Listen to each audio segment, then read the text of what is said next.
রাঙ্গামাটি পৌরসভার ফটকের সামনে মাঠটি উন্মুক্ত রাখতে মানববন্ধন করা হয়েছে। এস এম জাহাঙ্গীরের রিপোর্টে দেখুন বিস্তারিত। মঙ্গলবার ৩রা ডিসেম্বর ২০২৪ সকালে পৌরসভার প্রধান ফটকের সামনে সৌন্দর্য বর্ধনের নামে রাঙ্গামাটি পৌরসভা কার্যালয়ের খোলা মাঠ বন্ধের ষড়যন্ত্রের প্রতিবাদ এবং জায়গাটি উন্মুক্ত রাখার দাবিতে রাঙ্গামাটিতে ঘণ্টাব্যাপী মানববন্ধন করেছে সচেতন পৌরবাসী।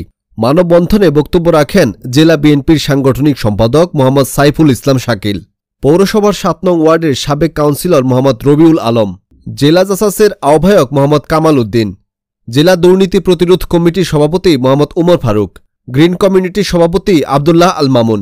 এতে বিভিন্ন স্কুল কলেজের শিক্ষার্থী এবং রাজনৈতিক ও সামাজিক সংগঠনের নেতারা উপস্থিত ছিলেন।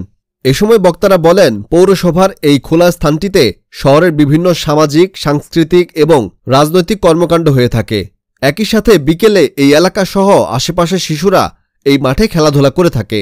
পৌরসভার প্রশাসক জনগুরুত্বপূর্ণ কাজ বাদ দিয়ে জনবিরোধী কাজে লিপ্ত হয়েছেন। উপরোক্ত মানববন্ধন এর বিষয় নিয়ে রাঙ্গামাটি পৌরসভার প্রশাসক হিসেবে দায়িত্বপ্রাপ্ত অতিরিক্ত জেলা প্রশাসক মহোদয়ের সাথে যোগাযোগ করা হলে তিনি বলেন, মানববন্ধন এর মাধ্যমে যে সকল দাবি দাওয়া করা হয়েছে তা পৌরসভার চলমান কার্যক্রম। আমি দায়িত্ব নিয়েছি মাত্র ২.৫ মাস। এই ২.৫ মাসে আমরা রাঙ্গামাটি পৌরসভাকে ঢেলে সাজানোর পরিকল্পনা করেছি। আমাদের যে উদ্যোগগুলো রয়েছে সেগুলো হচ্ছে, পৌরসভার যে স্থানে সড়ক বাতি নেই সেই সকল স্থানে বাতি স্থাপন করা, নিয়মিত ৩ বেলা ময়লা পরিষ্কার করা, সপ্তাহে ১ দিন ফুটপাত দখলমুক্ত করার জন্য মোবাইল কোর্ট পরিচালনা করা, নিয়মিত পৌর এলাকার সকল ব্যানার পোস্টার অপসারণ, মানিকছড়ির পৌরসভার গেইট এর কাজ সম্পন্ন করা, পৌরসভার মালিকানাধীন সকল স্থাপনা অবৈধ দখলদারদের হাত থেকে উদ্ধার, অফিসের সামনের মাঠটি পুরাতন অকেজো গাড়ি সরিয়ে খালি করা এবং মাঠটির চারপাশে শীতকালীন ফুল গাছ লাগানো এবং মাঝখানের অংশে ব্যাডমিন্টন কোর্ট করা, মাঠের সাইডের গর্ত ভরাট করে সেখানে বাচ্চাদের জন্য কিছু রাইড স্থাপন করা, পুরো পৌর এলাকায় সিসি ক্যামেরা স্থাপন এবং দৃষ্টিনন্দন লাইটিং করা, শহরের গুরুত্বপূর্ণ জায়গায় বড় ডাস্টবিন স্থাপন করা, রাঙ্গামাটি শহরের প্রবেশপথে রেডিও স্টেশন এলাকায় ডাম্পিং এরিয়ায় গ্রিন ফেন্সিং এর মাধ্যমে সুন্দর একটি ডাম্পিং এরিয়া নির্মাণ করা, যাতে এই ময়লা আবর্জনা ডাম্পিংয়ের বাইরে গিয়ে পরিবেশ দূষণ করতে না পারে,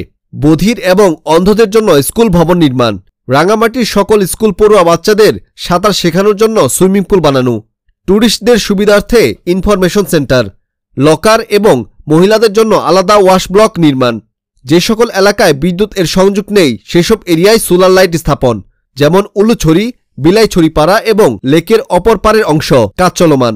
বনরূপা বাজারে রাস্তা মেরামত করা, প্রতি বাজার বারে এখানে প্রচুর লোক সমাগম হয়, তাদের সুবিধার্থে সমতা ঘাটের আশেপাশে ওয়াশ ব্লক নির্মাণ, আধুনিক কসাইখানা নির্মাণ করা। এর মধ্যে অনেক কাজ বর্তমানে চলমান রয়েছে। তিনি আরও বলেন, রাঙ্গামাটি পৌরসভাকে একটি আধুনিক, সুন্দর, দৃষ্টিনন্দন পৌরসভা হিসেবে নির্মাণ করা পৌরসভার কার্য সহায়ক কমিটির উদ্দেশ্য। আমি তো সারা জীবন রাঙ্গামাটি থাকব না, আমি রাজনীতি করি না, শুধুমাত্র পৌরবাসীর কথা চিন্তা করে আমরা এইসব উদ্যোগ গ্রহণ করি। তিনি আরও বলেন, রাঙ্গামাটি পৌরসভার সামনে প্রাঙ্গণটিতে পূর্বে পৌরসভার অকেজো গাড়িসমূহ রাখা ছিল এবং একপাশে কিছু দখলদার কর্তৃক অবৈধভাবে দোকানঘর নির্মাণপূর্বক দখল করা ছিল। পৌরসভার মাসিক সভার সিদ্ধান্ত মতে পৌর প্রাঙ্গণের অকেজো গাড়িসমূহ অপসারণ করা হয়েছে এবং মাঠের দুই পাশে শীতকালীন ফুলের চারা রোপণের জন্য ফুলের বেড তৈরির কার্যক্রম চলছে। মাঠের মাঝখানের পুরো অংশই খোলা, উন্মুক্ত রাখা হবে এবং ব্যাডমিন্টন কোর্ট তৈরির পরিকল্পনা রয়েছে। এসব কার্যক্রম শেষ হলে পৌরসভার মাঠটিতে পূর্বে যে সকল অনুষ্ঠান হতো সেগুলো আয়োজনে কোনো বাধা থাকবে না। মানববন্ধনটি মূলত উন্মুক্ত রাখার বিষয়ে বললেও আসল কারণ ভিন্ন। পৌর মার্কেট, অবৈধ দখলদারদের নোটিশ প্রদান সহ প্রকল্প বাস্তবায়নে যাদেরকে সুবিধা দেওয়া হয়নি তারাই মানববন্ধন করেছে।